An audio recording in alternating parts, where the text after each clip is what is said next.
ఇంత పరిస్థితుల్లో తెలంగాణలో ఎక్కడ నలుగురు కూర్చున్నా కూడా బీసీ బీసీ బీసీ అని కుసకుస పెట్టుకుంటూ ఈ ఉద్యమం ఈ తరీకాలో నడుస్తూ ఉంటే, ఈ వయసులో పెద్ద ఆయన ఆమరణ నిరాహార దీక్షకు బీసీల తరపున కూర్చుంటా ఉంటే భారతీయ జనతా పార్టీ నాయకులు ఏం సమాధానం చెప్తారు ఈ బీసీ సమాజానికి తెలంగాణ రాష్ట్రంలో అని అడుగుతా ఉన్నాం. అందుకోసమే నేను గతంలో క్లియర్గా చెప్పిన, కులగణన చేయండి, ఏ గ్రామంలో ఏ కులం వాళ్ళు ఎంతమంది ఉన్నారో లిస్టు తయారు చేసి గ్రామ పంచాయతీ కాడ అంటు పెట్టండి అని చెప్పినాం.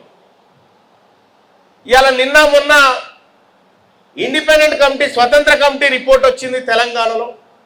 తెలంగాణలో ఉన్నటువంటి బీసీలలో 81% మంది బీసీలు అత్యంత దారుణంగా వెనుకబడి ఉన్నారని చెప్పి ఇవాళ నివేదిక చెప్పింది. ఇక్కడ క్లియర్గా బీసీలు 81% మంది వెనుకబడి ఉన్నారని చెప్పింది. ఇదే రిపోర్ట్లో బీసీలు విదేశాలకు పోతే ఆడిపోతారు, ఖతార్, సౌదీ, దుబాయ్ ఇక్కడ పోతారు. ఓసీలు ఎక్కడ పోతారని లెక్క తీస్తే అమెరికా, న్యూజిలాండ్, ఆస్ట్రేలియా, డాలర్ల కాడికి వాళ్ళు, బొగ్గుబాయి కాడికి మనోళ్ళు. ఈ వ్యత్యాసాలన్నీ ఇలా కనిపిస్తూనే ఉన్నాయి కదా, క్లియర్గా కనిపిస్తూనే ఉన్నాయి.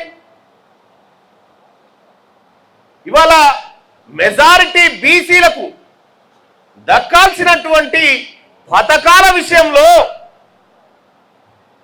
అన్యాయం జరుగుతుందని నివేదికలు బయటకు వచ్చిన తర్వాత కేంద్ర ప్రభుత్వం క్యాస్ట్ సెన్సస్ చేసి అసలు ఈ తెలంగాణ రాష్ట్రంలో బీసీలు ఎందుకు వెనకబడి ఉన్నారు, ఎందుకు డ్రాప్ అవుట్ అవుతా ఉన్నారు, ఎందుకు వాళ్ళ జీవితాలలో వెలుగు లేదు, 78 సంవత్సరాలైంది స్వాతంత్రం వచ్చి, మరి వచ్చిన స్వాతంత్రంలో బీసీల బతుకులు ఎందుకు మారతలేవు అనేటువంటి ఎక్స్రే తీయాల్సినటువంటి కేంద్ర ప్రభుత్వం ఇది తీయకపోగా బీసీ కులగణనం పైన, దేశవ్యాప్తంగా జరగాల్సిన క్యాస్ట్ సెన్సస్ పైన నీళ్లు చల్లి మేము మనుషులను మాత్రమే లెక్క పెడతాం, మేము బీసీలను లెక్క పెట్టాం, కులగణన చేయమని చెప్తా ఉన్నారు. మొన్న పశ్చిమ బెంగాల్ ఎన్నికలలో ఓట్లు గట్లే లెక్క పెట్టుకున్నావా? ఆడ లెక్క పెట్టినావు కదా, వీళ్ళెంత వాళ్ళెంత అని.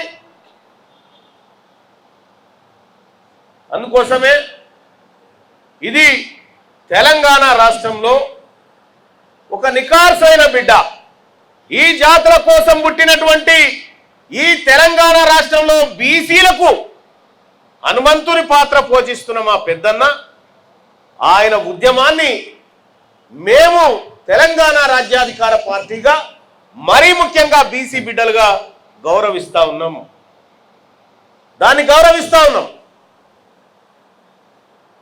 ఈ వేదిక నుంచి కూడా చెప్తా ఉన్నాం, హనుమంతరావు గారి శక్తియుక్తులు తెలుసు, అయినప్పటికీ భారతీయ జనతా పార్టీ నాయకత్వానికి హెచ్చరిక చేస్తా ఉన్నాం. హనుమంతరావు గారికి ఏదైనా పొరపాటున జరిగితే జరగరాంది దానికి ఈ దేశం తప్పకుండా బీసీల కన్నెర్రయ్యేటువంటి పరిస్థితి వస్తుంది. తక్షణమే భారతీయ జనతా పార్టీ ఎన్డీఏ ప్రభుత్వం కులగణన చేస్తామని చెప్పి తక్షణమే ప్రకటన విడుదల చేయాలని చెప్పి ఈ వేదిక నుంచి డిమాండ్ చేస్తా ఉన్నాం. అలాగే ఈ వేదిక నుంచి మా బీసీ బిడ్డలందరికీ నేను రిక్వెస్ట్ చేస్తా ఉన్నా, మన కోసం, మన జాతుల కోసం ఒక బిడ్డ ఇవాళ అన్నం తినకుండా పోరాటం చేసుకుంటూ నిరాహార దీక్ష చేస్తున్నటువంటి హనుమంతరావు అన్నకు మన సమాజం అంతా అండగా నిలబడాలి. ఎక్కడికక్కడ బీసీలంతా గుంపులు గుంపులుగా తరలిరండి, అన్నకు మద్దతుగా నిలబడండి. ఆయన తీసుకున్నటువంటి ఉద్యమం ఏదైతే ఉందో అది సాధారణ ఉద్యమం కాదు, అది మన తలరాతలను మార్చేటువంటి ఉద్యమమే తప్ప ఇంకొకటి కాదు.